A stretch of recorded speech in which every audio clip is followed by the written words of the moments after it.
बहुजन समाज के लिए बहुत ही महत्वपूर्ण दिवस है। लाखों लोग जन्म लेते हैं, तब कोई एकाध रविदास बन पाता है, तब कोई एकाध कबीरा बन पाता है, तब कोई एकाध डॉक्टर बी आर अम्बेडकर बन पाते हैं, तब कोई एकाध चोखा मेला, दादू, दरिया, नानक, संत तुकाराम, गाडगे, नारायणा ऐसे संत बन पाते हैं जब लाखों करोड़ों लोग इस भारत में, दुनिया में जन्म लेते हैं। आज हम सभी लोग अपने महापुरुष की जयंती का महोत्सव मना रहे हैं और जयंती के अवसर पर जो हमें संकल्प लेना चाहिए, जो हमें शिक्षा ग्रहण करनी चाहिए, वो ये करनी चाहिए कि जो मेरे महापुरुष जिस मार्ग पर चले हों, हमें उसी मार्ग का अनुसरण करना चाहिए। कभी भी किसी भी हमारे महापुरुष ने नहीं कहा कि मैं ना रहूं तो मेरी पूजा करने लगना, अगरबत्ती मोमबत्ती लगाना, बड़े बड़े मेरे मंदिर बनवा लेना और मेरे नाम को लेकर के इकट्ठे होकर के हर्षोल्लास से उत्सव मनाना। तो ये शिक्षाएं जो देके गए हैं, वो जो ये मार्ग दिखाकर गए हैं, हमें उस मार्ग पर चलने की जरूरत है, उन महापुरुषों को पूजने की जरूरत नहीं। हम जब उनके मार्ग पर चलेंगे तो मुझे आशा ही नहीं बल्कि पूरा विश्वास है कि हम भी एक अच्छे नागरिक बनेंगे, हम भी महापुरुष बनने की लाइन में शामिल होंगे और हमारा जीवन इस देश भारत के लिए, यहाँ की संस्कृति के लिए, यहाँ की सभ्यता के लिए एक महत्वपूर्ण जीवन बन के इस संसार से विदा होगा, ऐसा मेरा मानना है। जिस संस्कृति के पास, जिस विचारधारा के पास, जिस दर्शन के पास विचार पुत्र नहीं होते हैं, प्रायः उसका लुप्त हो जाता है। आज के 2500 वर्ष पहले तथागत बुद्ध ने कहा था कि दो तरह के पुत्र होते हैं, एक होता है रक्त पुत्र और एक होता है विचार पुत्र। बहुजन समाज के लोगों, आप लोग प्रतिदिन रक्त पुत्रों को जन्म देते हो, लेकिन कोई एकाध व्यक्ति विचार पुत्र बन पाता है। और जिस संस्कृति के पास, जिस समाज के पास विचार पुत्र नहीं होते हैं, प्रायः वो संस्कृति खत्म हो जाती है। इस देश भारत में विचारधारा के अनुरूप जो लोग हमारी संस्कृति, सभ्यता, दर्शन, विचारधारा, महापुरुषों की शिक्षाओं को आगे बढ़ा रहे हैं, वही हमारे विचार पुत्र होते हैं। जैसे डॉक्टर हरविंदर जी रक्त पुत्र भी हैं और इस समाज के विचार पुत्र भी, जैसे अशोक टकसालिया जी रक्त पुत्र भी हैं और ये समाज के विचार पुत्र भी हैं, जैसे गायक शशि भूषण जी ये रक्त पुत्र भी हैं और विचार पुत्र भी हैं। रक्त पुत्रों को तुम सम्मान देते हो, अगर विचार पुत्रों को सम्मान देना सीख लो तो ये संस्कृति, ये सभ्यता फिर पुनः शासक का रूप धारण कर सकती है, ऐसा मेरा मानना। आज के इस मौके पर मैं आप लोगों से कुछ 2-4 निवेदन करना चाहता हूं, अपीलें करना चाहता हूं। वो अपीलें आपके हित के लिए होंगी, किसी और के लिए नहीं होंगी।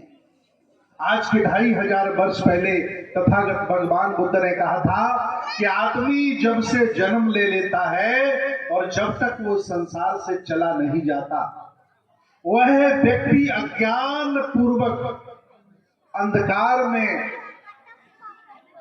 छिपकर और अंधकार से सराबोर होकर वह अपनी आंखों से दूसरों को देखता रहता है। बुद्ध कहते हैं कि जब से हम जन्म लेते हैं और जब तक हम संसार से विदा नहीं हो जाते, तब तक आंखें मेरी होती हैं, चित्र दूसरे होते हैं। कभी किसी की अच्छी फसल देख करके हम जल जाते हैं, आंखें मेरी है, फसल सामने वाले की है। कभी किसी का अच्छा घर देख करके हम ईर्ष्या करने लगते हैं, कभी किसी की अच्छी पत्नी को देख करके हम जलने लगते हैं, कभी कभी हम किसी अच्छे की कार देख करके ही जलने लगते हैं। अरे नादान आदमी, आंखें तेरी हैं, दृश्य दूसरे हैं। भगवान बुद्ध ने कहा कि अगर ये अज्ञान से भरा हुआ आदमी अपनी आंखों से ईमानदारी से अपने आप को देख लिया होता तो समय का मसीहा बन गया होता, समय का मसीहा बन गया होता। लेकिन हमने क्या किया, जब से जन्म ले लिया है और जब तक मेरी सांसें बंद नहीं हो जाएंगी, हम दूसरों को देखते रहते हैं, दूसरों के बारे में जानते रहते हैं, दूसरों के बारे में बहुत चर्चा करते रहते हैं। याद रखना, अब्राहम लिंकन ने कहा था कि मुझे कोई अपनी आधी संपत्ति दे दे, आधा राज्य दे दे, तब भी मैं अपनी महफिल में दूसरे की चर्चा नहीं करूंगा। लेकिन ये नादान बहुजन समाज जहां बैठता है वहां सिर्फ दूसरे की चर्चा करता है और उन लोगों की चर्चा करता है जिन्होंने हमारे महापुरुषों के सर कलम किए, उनकी व्यवस्थाओं की चर्चा करता है। इसलिए अपनी ऊर्जा को मत गवाओ। आपसे बड़ी संस्कृति किसी के पास नहीं है, आपसे ज्यादा महापुरुष किसी के पास नहीं है, आपसे बड़ा गौरव इतिहास किसी के पास नहीं है, आपसे ज्यादा मेन पावर किसी के पास नहीं है। बस कमी है तो उसको साथ लेने की और इकट्ठा करने की, जोड़ने की कमी है। जिस दिन ये काम हमने कर लिया, मैं बार बार कहता हूं, आज फिर कहूंगा कि जितना मैं तथागत बुद्ध का सम्मान करता हूं उतना ही सम्मान संत शिरोमणि गुरु रविदास जी का करता हूं। 1 इंच भी कम नहीं, 1 इंच भी ज्यादा नहीं, क्योंकि ये दोनों ही लोग मेरी एक ही श्रृंखला के संत हैं, एक ही संस्कृति को बढ़ाने वाले हैं, एक ही दर्शन को बढ़ाने वाले हैं और बहुजन संत हैं। इसलिए कोई रद्दो बदल नहीं। कुछ लोग नए नए इस आंदोलन में आए, वो बाबा साहब को अलग करते हैं, सदगुरु रविदास को अलग करते हैं। ऐसे लोगों से सचेत रहिए। मेरे महापुरुषों को कोई बांट नहीं सकता और ये भी उनकी आड़ में ये नहीं कह सकता कि ये खराब है और ये खराब है, ये खराब है। अगर ऐसा कोई कर रहा है तो जान लीजिए कि वो मेरी संस्कृति का हत्यारा है, हमारे समाज को बांटना चाहता है और महापुरुषों की आड़ में वो हम लोगों को भटकाना चाह रहा है। सारे संत गुरु मेरे एक हैं, सबका हमें सम्मान करना है और सबने मानवता की बात की है, सबने दया करुणाशील की बात की है, सबने सबको जोड़ने की बात की है और सबने आपके हित की बात की है। इसलिए सारे बहुजन आंदोलन के संत हमारे हैं, हम सबका सम्मान करते हैं और सबको साथ लेकर के आगे बढ़ते हैं। मैं आज इस कार्यक्रम में आप लोगों से निवेदन करना चाहता हूं। पश्चिमी उत्तर प्रदेश में मेरठ एक जगह है जहां 1953 में बाबा साहब आए थे। आपको पता है 1953 में बाबा साहब आए थे। मेरठ के लोगों ने कार्यक्रम का नाम रखा था जाटव सम्मेलन। बाबा साहब ने मना कर दिया कि मैं जाति के सम्मेलन में भाग नहीं ले सकता। अगर मेरठ के लोग चाहें तो कार्यक्रम का नाम बदल लें, डॉक्टर अंबेडकर मेरठ आ सकते हैं। तब मेरठ के लोगों ने बड़ा दिल किया और कार्यक्रम का नाम रखा था विराट सम्मेलन। तब बाबा साहब डॉक्टर अंबेडकर मेरठ की धरती पर आए थे और कहां आए थे? वैशाली के मैदान में, जिसका पुराना नाम वैशाली है, लेकिन आपके दुश्मनों ने उसका नाम वैशाली कर दिया। वहां पर बाबा साहब आए थे और आने वाली 5 मार्च को उसी मैदान में लाखों की संख्या में पूरी पश्चिमी उत्तर प्रदेश के तमाम सामाजिक, राजनीतिक, धार्मिक, आर्थिक तमाम लोग वहां पहुंच रहे हैं। मैं इस मंच से आपको निमंत्रण देता हूं।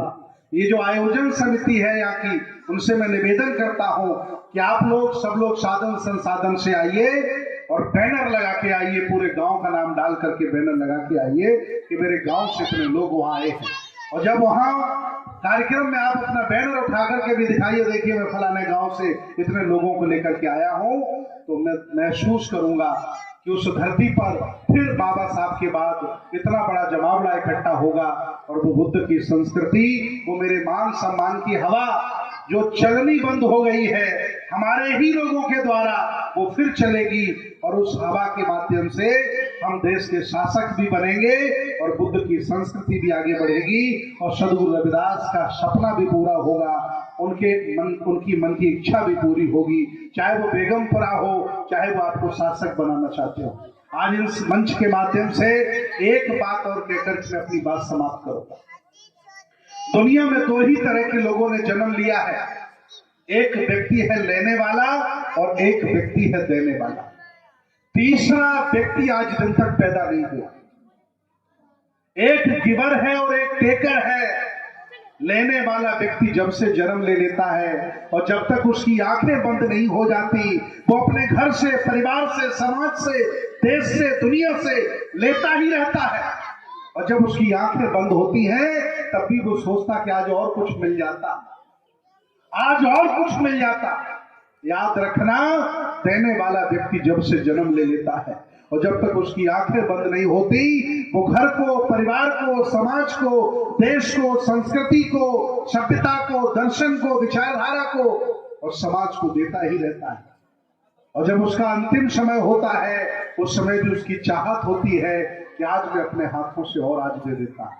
लेने वाले का मन लेने से नहीं भरता और देने वाले का मन देने से नहीं भरता। याद रखना, जब इतिहास लिखा जाता है तो लेने वाले का नाम नहीं, देने वाले का नाम लिखा जाता है। देने वाले को, चाहे वो बाबा साहब हो, चाहे मान्यवर कांसीराम साहब हो, चाहे सदगुरु रविदास हो और चाहे कोई भी हो, बुद्ध हो, इन्होंने हमें दिया है, इसलिए आज उनका हम मान सम्मान कर रहे हैं। मैं चाहता हूं आप सब लोग अपने गरिमा में झांकें कि आप कहां हैं और कहां किसको दे रहे हैं।